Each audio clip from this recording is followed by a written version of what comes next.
guys, hilot ay kabayan guys, kamay. Ito sakit guys oh. Hindi man yung kabayan, hindi niya isang linggo na, masakit yung kamay niya.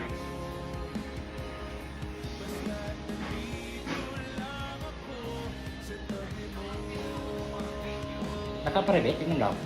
Hindi ko na nakaluto yan. Kailangan nandito ka para makita yun. Yung pinuhilot? Ha? Pinuhilot?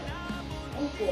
Kailangan ano, Guys oh. kailangan mo kasi i-publish yung isip mo kaya para mabalong ka. Antok na Guys, yan. hilot tayo guys, masakit sa kamay ng kabayan. Isang linggo na.